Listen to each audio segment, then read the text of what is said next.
আসসালামু আলাইকুম ওরহমতুল্লাহি ওবারকাতু। সুপ্রিয় শিক্ষার্থী বন্ধুরা, কেমন আছো তোমরা? আশা করছি তোমরা সকলেই আল্লাহর অশেষ রহমতে ভালো আছো, সুস্থ আছো। Shimul memorial north south school and college, Rajshahi, চতুর্থ শ্রেণীর ইসলাম ও নৈতিক শিক্ষা ক্লাসে তোমাদের সাথে আছি আমি, মনিরুল ইসলাম, সহকারী শিক্ষক, ইসলাম ও নৈতিক শিক্ষা। সুপ্রিয় শিক্ষার্থী বন্ধুরা, আজ আমরা আলোচনা করব যে বিষয়গুলো, সেইগুলো হচ্ছে যে আমরা আমাদের সিলেবাসটাকে কমপ্লিট করেছি, অর্থাৎ শেষ করেছি। আজ আমরা সার্বিক আলোচনা করব। অর্থাৎ তোমরা অবগত আছো, তোমরা জানো যে এই মাসের 12 তারিখ থেকে আমাদের অর্ধবার্ষিক পরীক্ষা শুরু হবে। আহ, আমরা জানি যে অর্ধবার্ষিক পরীক্ষার আগেই যে আমাদের ক্লাস সংক্রান্ত বিষয় থাকে, সেইটা হলো যে আমরা একটা সার্বিক আলোচনা নিয়ে থাকি। অর্থাৎ আমাদের সম্পূর্ণ সিলেবাসের উপর আমরা একটা সার্বিক আলোচনা করে থাকি। আমরা সেই সার্বিক আলোচনাটাই আজকে করব। আর এই সার্বিক আলোচনা করতে গিয়ে আমরা যে বিষয়গুলো শিখতে পারবো, জানতে পারবো, বলতে পারবো, সেইগুলো আমরা দেখে নিই। আমরা শুরুতেই আমরা 4টি অধ্যায় নিয়ে আমরা আলোচনা করেছিলাম। অর্থাৎ আমাদের অর্ধবার্ষিকের জন্য 4টি অধ্যায় ছিল। 4টি অধ্যায়ের মধ্যে তোমরা জানো যে টিউটোরিয়ালের জন্য একটি অধ্যায় বাদ, অর্থাৎ ফোরের জন্য দ্বিতীয় অধ্যায়টি অর্থাৎ ইবাদত অধ্যায়টি বাদ রয়েছে। তাহলে বাকি থেকে 3টি অধ্যায়। এই 3টি অধ্যায়ের মধ্যে প্রথম অধ্যায় রয়েছে ঈমান ও আকায়েদ, তারপর তোমাদের জন্য রয়েছে পঞ্চম অধ্যায় আর চতুর্থ অধ্যায়। এই অধ্যায়গুলো থেকে আমরা গুরুত্বপূর্ণ বিষয়গুলো নিয়ে আলোচনা করব। তাহলে এই আলোচনা করতে গিয়ে যে বিষয়গুলো আমরা জানতে পারবো, বলতে পারবো, শিখতে পারবো, সেইগুলো আমরা এবার দেখে নেই। আমরা শুরুতেই জানতে পারবো যে ঈমান ও আকায়েদ সম্পর্কে বলতে পারবো, কারণ যেহেতু আমাদের প্রথম অধ্যায়টা ঈমান ও আকায়েদের উপর, অর্থাৎ এখানে আল্লাহর পরিচয় আছে, আল্লাহ মালিক, আল্লাহ খালিক সবকিছু আছে। তবে শুরুতেই যেহেতু হেডলাইনটা ঈমান ও আকায়েদ, সেহেতু আমরা ঈমান ও আকায়েদ সম্পর্কে অবশ্যই আমরা জানবো, বলতে পারবো, ব্যাখ্যা বিশ্লেষণ করতে পারবো। 2 নম্বরে আমরা যেটা দেখতে পাচ্ছি যে আল্লাহর পরিচয় বলতে পারবো। অর্থাৎ আল্লাহর যে পরিচয়, আল্লাহ যে এক, অদ্বিতীয়, তার কোনো শরীক নাই। তিনি কাউকে জন্ম দেননি, কারো থেকে জন্ম নেননি। অর্থাৎ সম্পূর্ণ আল্লাহর পরিচয় আমরা জানতে পারবো। যে আল্লাহ কে, আল্লাহ কেমন, কেন তিনি আল্লাহ, সেইগুলো আমরা জানতে পারবো, বলতে পারবো, ব্যাখ্যা বিশ্লেষণ করতে পারবো। ইমানে মোফাজ্জাল, অর্থাৎ ইমানে মোফাজ্জাল এর শাব্দিক অর্থ কি, ইমানে মোফাজ্জাল অর্থ কি, ইমানে মোফাজ্জালের বিষয়বস্তু কয়টি, সেইগুলো আমরা জানতে পারবো, বলতে পারবো, ব্যাখ্যা বিশ্লেষণ করতে পারবো। তারপরে আমরা যেটা জানতে পারবো, সূরা ইখলাস এর অর্থ জানতে পারবো। সূরা ইখলাস পবিত্র কোরআনুল কারিমের খুব গুরুত্বপূর্ণ একটি সূরা, যে সূরাটি কি করে আল্লাহ রাব্বুল আলামিনের একাত্মবাদের, আল্লাহ রাব্বুল আলামিন যে এক, অদ্বিতীয়, তার কোনো শরীক নেই, অর্থাৎ আল্লাহ রাব্বুল আলামিনের একাত্মবাদের বিষয়টি সুস্পষ্টভাবে বর্ণনা করে কি সূরা ইখলাস। এই সূরা ইখলাস কোথায় অবতীর্ণ হয়, এর আয়াত সংখ্যা কতটি, এর অর্থগুলো আমরা জানতে পারবো। হ্যাঁ, সর্বশেষ আমরা যেটা জানবো যে হযরত ঈসা আলাইহিস সালাম সম্পর্কে জানতে পারবো, আর হযরত সালেহ আলাইহিস সালাম সম্পর্কে জানতে পারবো। অর্থাৎ সম্পূর্ণ বিষয়গুলো আমরা আজকের আলোচনা থেকে জানতে পারবো। তাহলে আমরা শিখন দেখলাম, এবার আমরা দেখে নিই বন্ধুরা যে আমাদের আলোচ্য বিষয়গুলো কি কি। আজ আমরা আলোচনা করব, তোমাদের সাথে শুরুতে আমরা বলেছি যে সার্বিক আলোচনা, অর্থাৎ সম্পূর্ণ বিষয়গুলো নিয়ে আমরা আলোচনা করব। এই সার্বিক আলোচনা গুলোতে তোমরা যেগুলো পাবে সেইগুলো হলো ঈমান ও আকায়েদ তো অবশ্যই পাবে, আল্লাহর পরিচয় পাবে, আল্লাহ মালিক অর্থাৎ আল্লাহ অধিপতি, আল্লাহ সালামুন আল্লাহ শান্তিদাতা, ইমানে মুফাসসাল অর্থাৎ ইমানে মুফাসসাল, ইমান যে হলো বিস্তারিত বিশ্বাস, কি কি বিস্তারিত বিশ্বাস করতে হবে সেইটা নিয়েও আলোচনা করা হবে। এটা হলো প্রথম অধ্যায় থেকে। চতুর্থ অধ্যায় থেকে তোমরা যেটা শিখতে পারবে সেটা হলো সূরা নাসর, সূরা লাহাব, সূরা ইখলাস। অর্থাৎ এই 3টা সূরা সম্পর্কে, যেহেতু চতুর্থ অধ্যায়ে তোমাদের এই 3টি সূরা রয়েছে, এই 3টি সূরা সম্পর্কে তোমরা জানতে পারবে, বলতে পারবে, ব্যাখ্যা বিশ্লেষণ করতে পারবে। আর এই 3টি সূরা সম্পর্কেই, 3টে সূরা নিয়ে আমরা কি করব, আজকে আলোচনা করব মেন পয়েন্টগুলো বা গুরুত্বপূর্ণ বিষয়গুলো নিয়ে। পঞ্চম অধ্যায় থেকে মহানবী সাল্লাল্লাহু আলাইহি সাল্লামের জীবন আদর্শ, এই যে মহানবী সাল্লাল্লাহু আলাইহি সাল্লামের জীবন আদর্শ থেকে যে বিষয়গুলো আমরা জানতে পারবো সেটা হলো মহানবী সাল্লাল্লাহু আলাইহি সাল্লামের জীবন আদর্শ নিয়ে আমরা আলোচনা করব, হযরত সালেহ আলাইহিস সালামের জীবন নিয়ে আলোচনা করব, হযরত ঈসা আলাইহিস সালামের জীবন নিয়ে আমরা আলোচনা করব, এবং মহানবী সাল্লাল্লাহু আলাইহি সাল্লামের জীবন নিয়ে আমরা আলোচনা করব। সর্বশেষ আমরা দেখব যে সংক্ষিপ্ত প্রশ্নের উত্তর, অর্থাৎ আমরা 20টা প্রশ্ন দেখব সংক্ষিপ্ত। এই সংক্ষিপ্ত প্রশ্ন উত্তরগুলো আমরা দেখে নিব। সর্বশেষে আমরা দেখব যে আমাদের সিলেবাসের মানদণ্ডটা কি, কেমন ছিল সিলেবাসটা, পরীক্ষার ধরনটা কেমন হবে, প্রশ্নের ধরনটা কেমন হবে, সেইটা নিয়েও আমরা আলোচনা করব। সর্বোপরি আমরা লেখার কলা কৌশল নিয়েও আলোচনা করব। তাহলে বন্ধুরা, আমরা শুরুতেই আমাদের আলোচনায় যাই। আলোচনার শুরুতেই আমরা দেখব যে ঈমান ও আকায়েদ। আমরা জানি যে আমাদের প্রথম অধ্যায়ের প্রথম অংশটাই হচ্ছিল ঈমান, অর্থাৎ ঈমান অর্থ হলো বিশ্বাস। ঈমান অর্থ কি, বিশ্বাস। আমরা কিন্তু বন্ধুরা আমরা গুরুত্বপূর্ণ বিষয়গুলো বলে যাচ্ছি, যেহেতু আমরা এই ক্লাসগুলো আগেও করেছি, সেহেতু আমরা শুধু এখান থেকে যে গুরুত্ব মেন বিষয়গুলো সেইগুলো আমরা বলবো।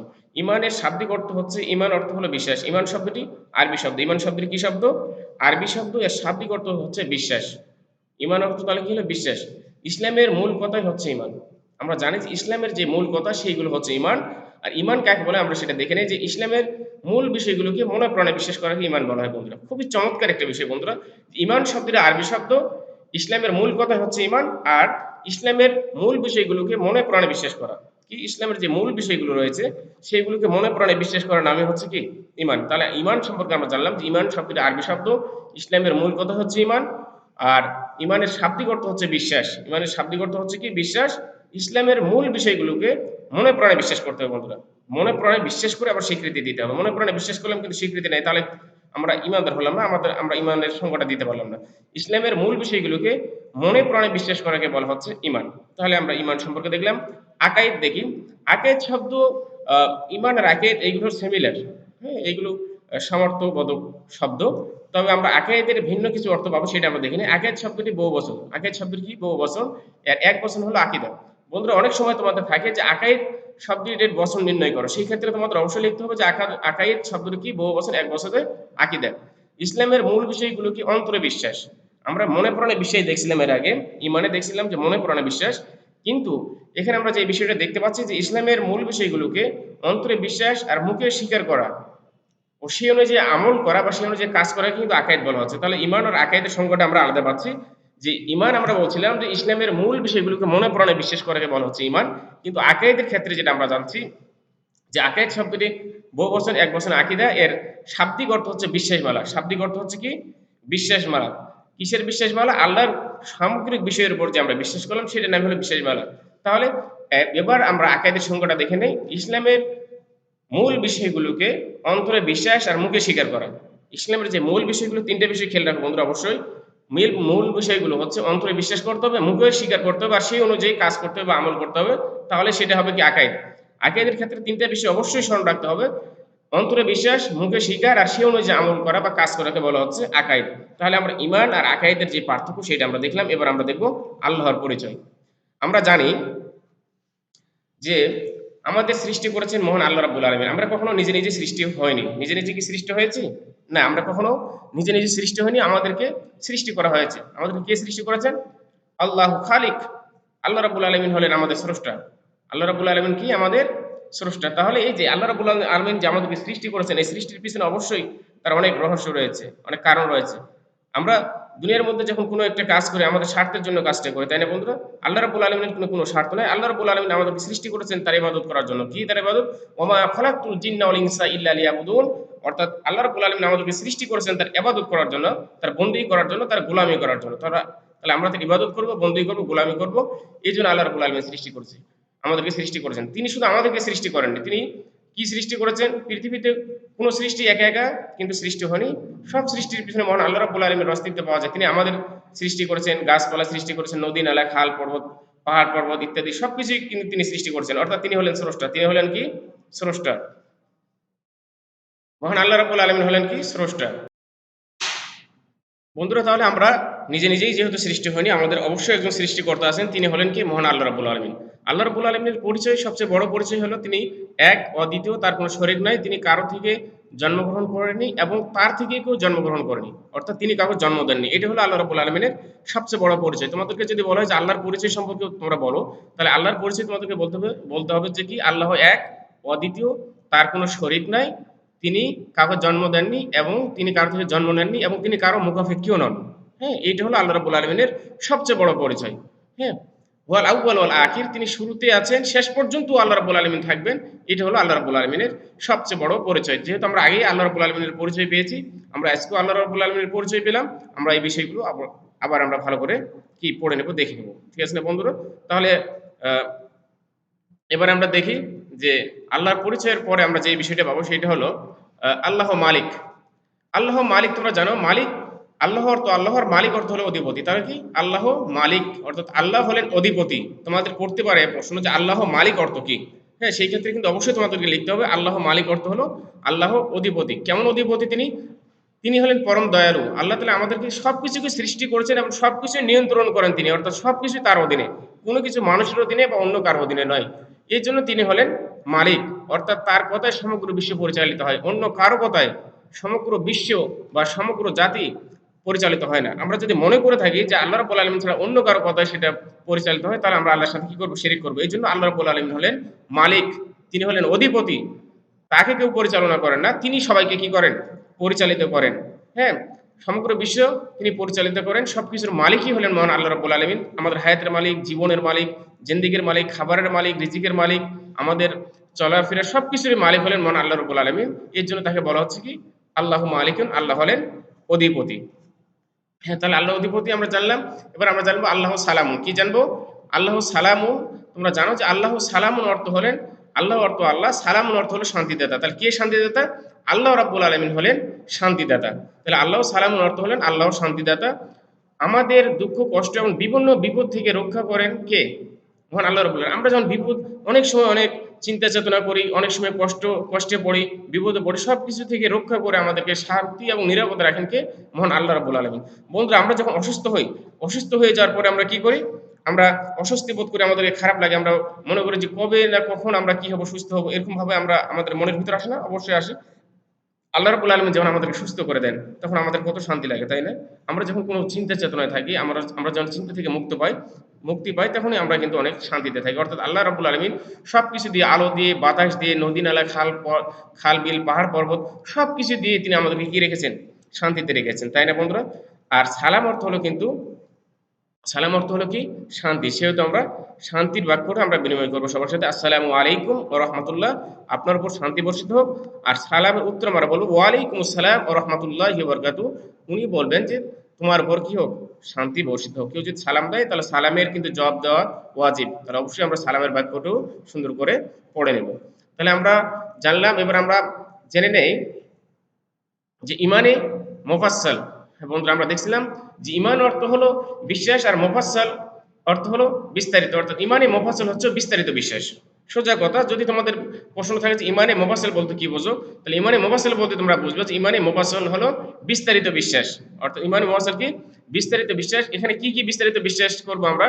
আমরা জানি যে আমানতু বিল্লাহি ওয়া মালাইকাতিহি ওয়া কুতুবিহি ওয়া রাসূলিহি ওয়াল ইয়াউমিল আখিরি ওয়াল কদরি খাইরিহি ওয়া শাররিহি মিনাল্লাহি তাআলা ওয়াল বাসি বাদাল মাউত।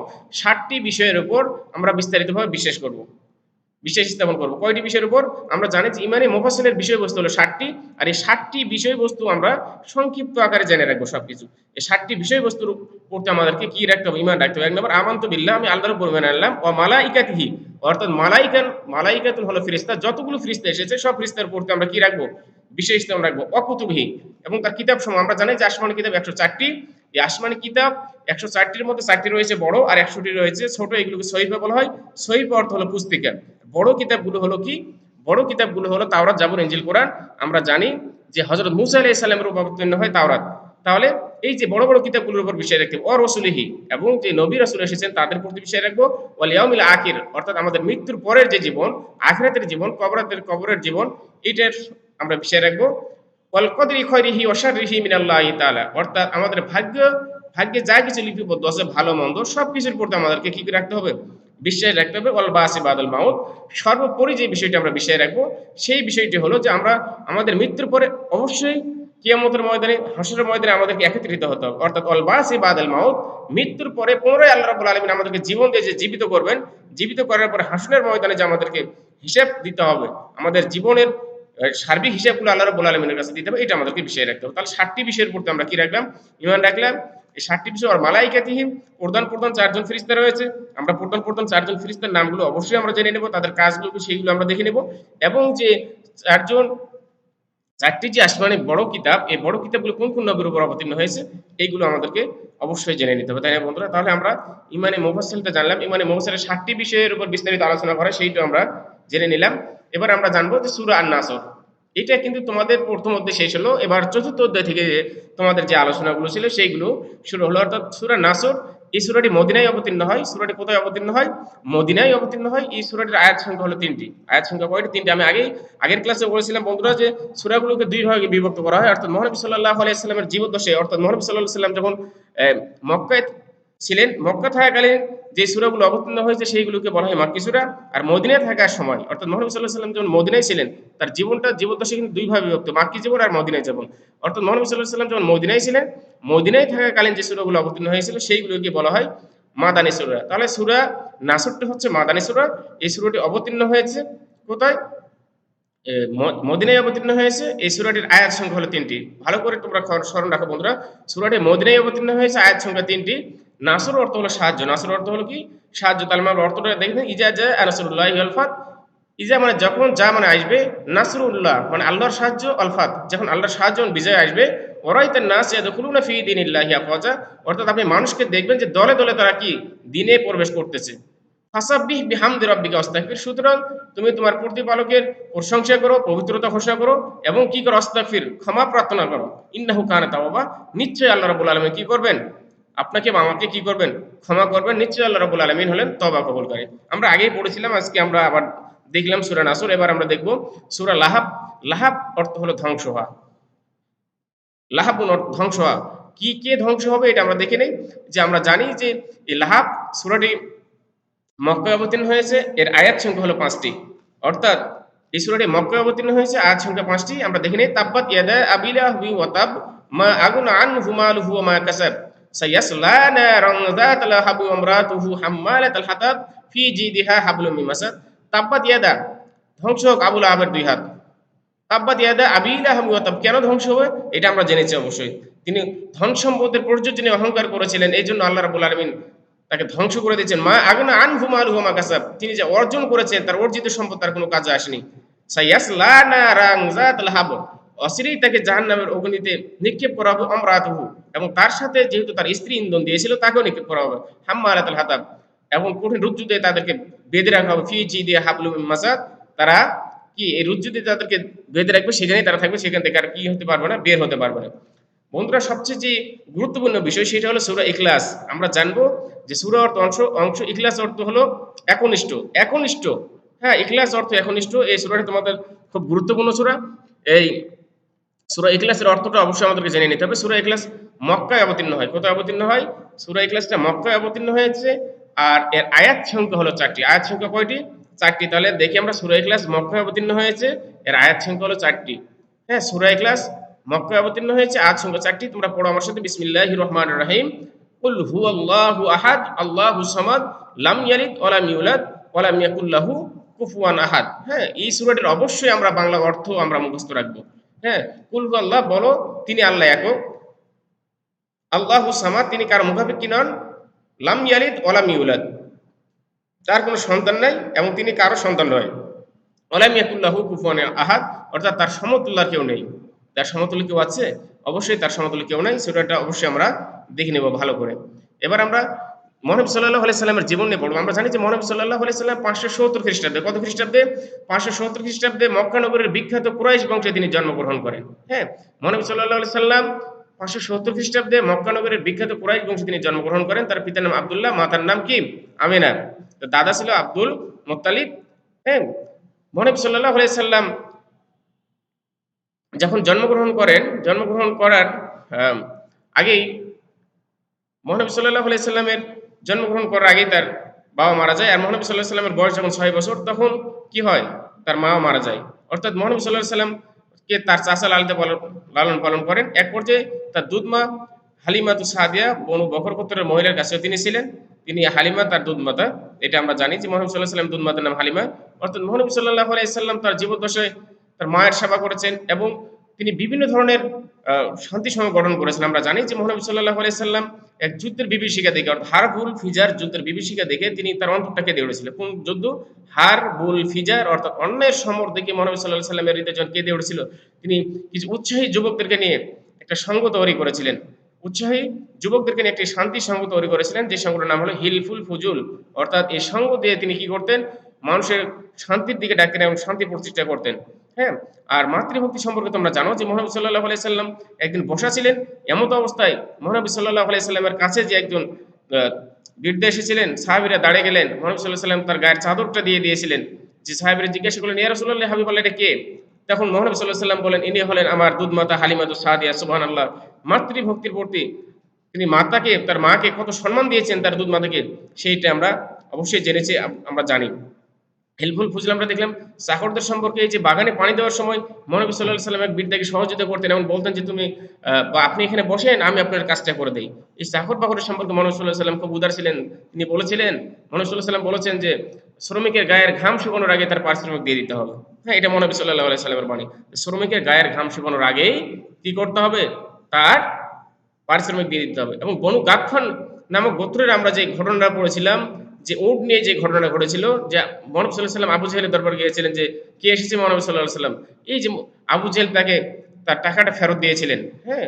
অর্থাৎ অস্বীকৃতি জানাচ্ছিলেন উট কেনার পরে যে টাকা দেওয়ার কারণে টাকা দিবে না। অর্থাৎ ওই লোকটি মহানবী সাল্লাল্লাহু আলাইহি সাল্লামের কাছে গেলে মহানবী সাল্লাল্লাহু আলাইহি সাল্লাম সুন্দরভাবে মীমাংসা করে দিয়েছিলেন। তাই না বন্ধুরা?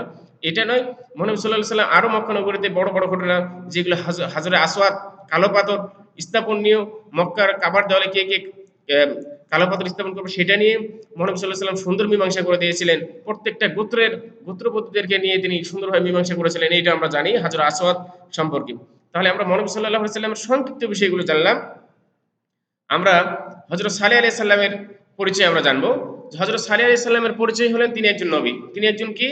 নবী। হাজার, হাজার বছর আগে পৃথিবীতে একটি সামুদ নামে একটা জাতি বাস করত। বন্ধুরা অবশ্যই তোমরা স্মরণ রাখো। সামুদ নামে একটি জাতি বাস করত। এরা ছিলেন নূহ আলাইহিস সালামের বংশধর। কার বংশধর? নূহ আলাইহিস সালাম ছিলেন একজন নবী।